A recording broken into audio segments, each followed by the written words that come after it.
Hello friends, in this video we'll be looking at factoring and finding roots. This is part one of the section on factoring and finding roots and graphing. The second part will be a Python program that will do everything we do here, plus graphing, of course. We're not going to focus on graphing here too much. We're only going to look at factoring and finding zeros.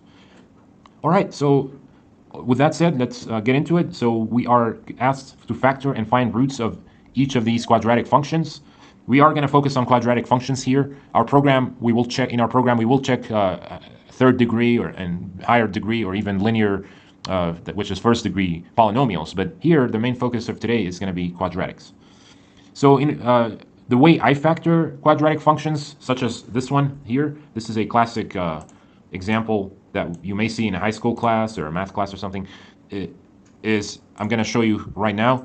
I have a diamond to the right, and what I'm going to do is I will look at the multiples of negative 2x squared. So if we look at the standard, if we think about this x squared minus x minus 2 being in standard form, let's make this bigger, x squared minus x minus 2, then we have ax squared plus bx plus c, right? So I'm multiplying a and c, and those are going to give us the multiples of our term that I have up here in this slot. And then when I add the factors of this term I have in the slot above, in the highlighted slot, I would get the middle term, which is negative x down here.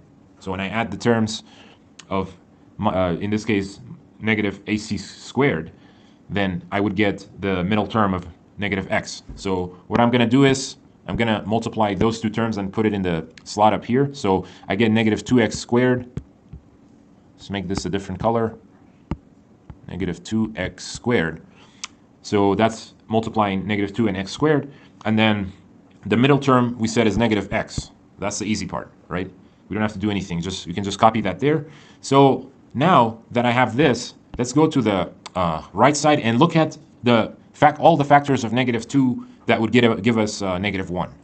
That when we add them, we get negative 1. So negative 2, we get negative 2 plus 1, or negative 2 is minus 1 plus 2. So that's how we break down negative 2 into its reduced factors. So let's go back. So in this case, I need this one.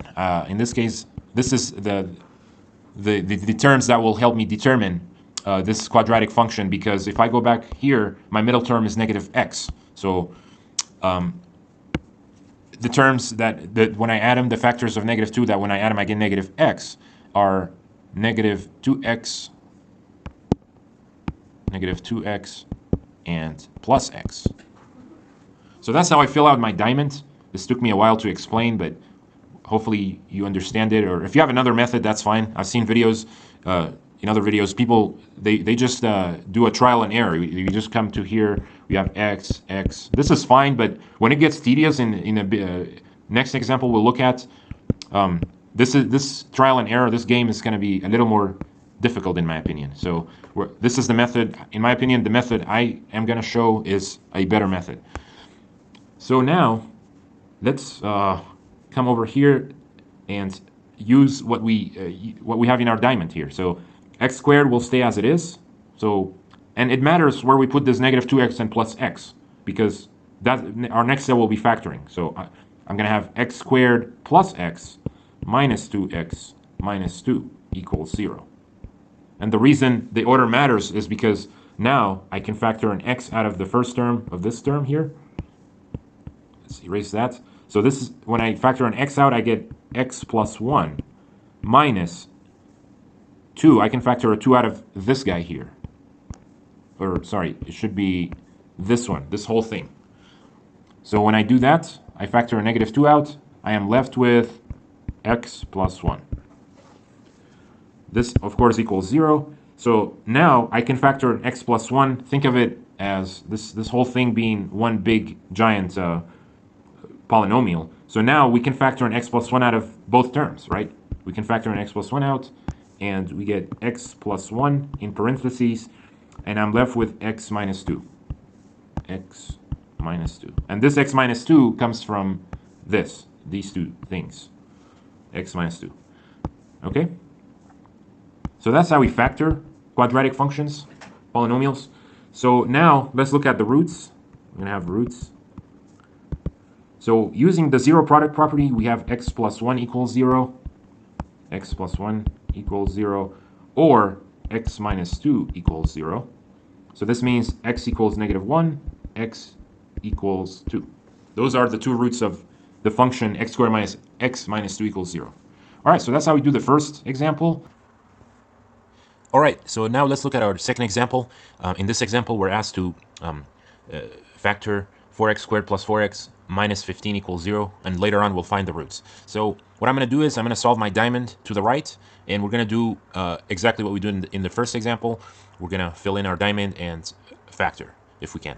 So what I'm going to do is I'm going to multiply the first term and the third term together. That will go in our upper slot here. So 4x squared times negative 15 is negative 60x squared, and then in the bottom that 4x stays as it is, plus 4x. So I need factors of negative 60x squared that when I add them I get 4x. So let's break down negative 60 quickly. So negative 60 is either negative 30 times 2. That doesn't help us. Negative 60 could be negative 20 times 3. That doesn't help us either. We have negative 60, negative 15 times 4. That's not going to help us. Negative 60, we have 10 and 6. So plus 10 minus 6 in this case is what I need. So this one is the factorizations of negative 60 that the middle terms, when I add, I get plus 4. So we're going to use that one. Let me go ahead and erase everything.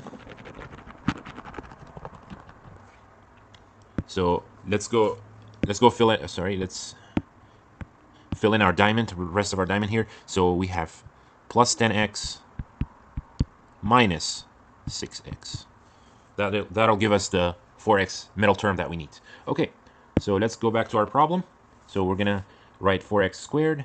We have 4x squared plus, I'm going to use the information I found in my diamond. So it does matter the order, like I said, where I put them. So negative 6x plus 10x minus 15 equals 0, because now I can factor a 5 out of the plus 10x and the minus 15 in this term here. So let's erase this also. We don't need it anymore. So what we have now is I can now start factoring the first set of terms. That will be this, guys.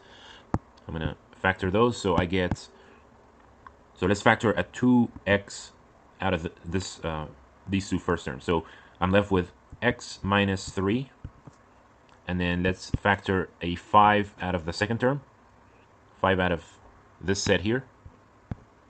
So when I do that, I get plus 5. This should be 2x minus 3. 2x times 2x is 4x squared.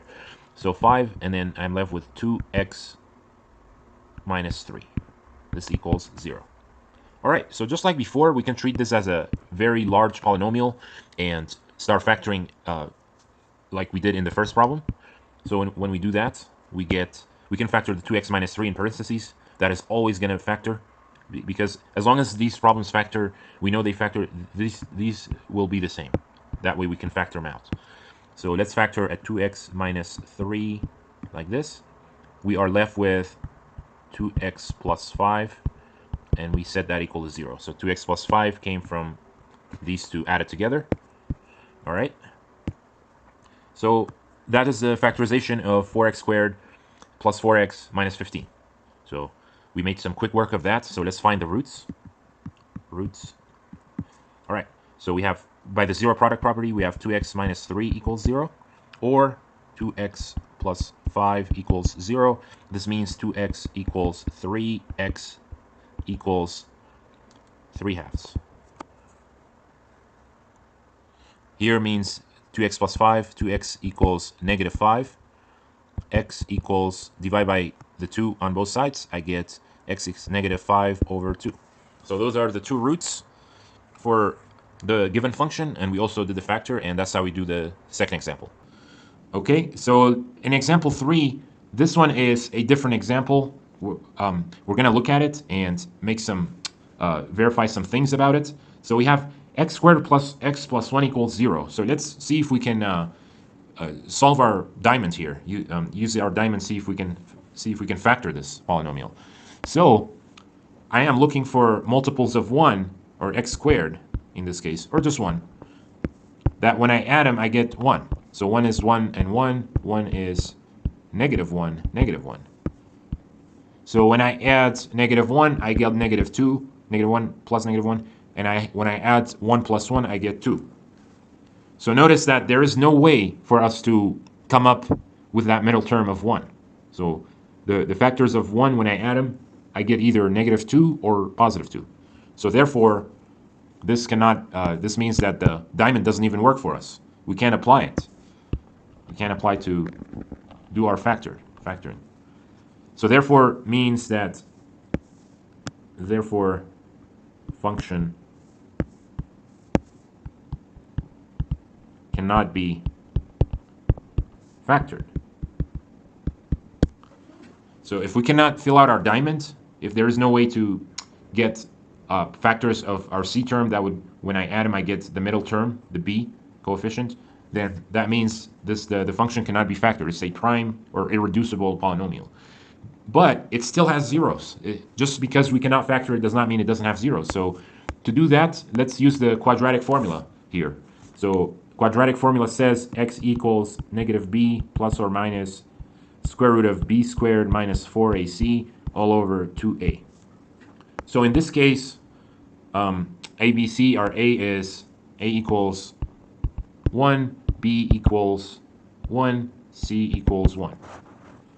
Those are the coefficients of ABC, or yeah, the coefficients of x squared plus x plus 1. So then x equals negative b, which is negative 1, plus or minus the square root of 1 squared minus 4 ac, like this, all over 2a.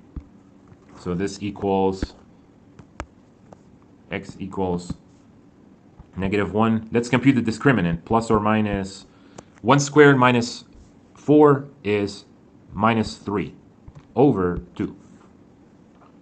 So this equals negative 1 plus square root of negative 3 over 2, comma, negative 1 minus square root of negative 3 over negative 3 over 2.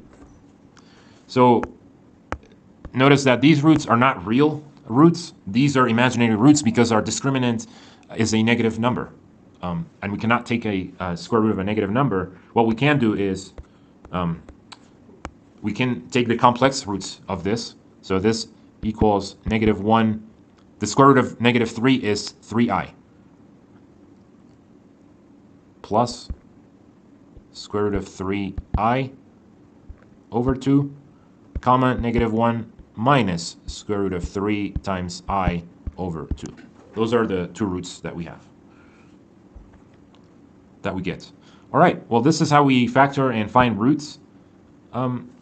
So in the next video, we will create a program that will do all of this for us. Thanks for watching.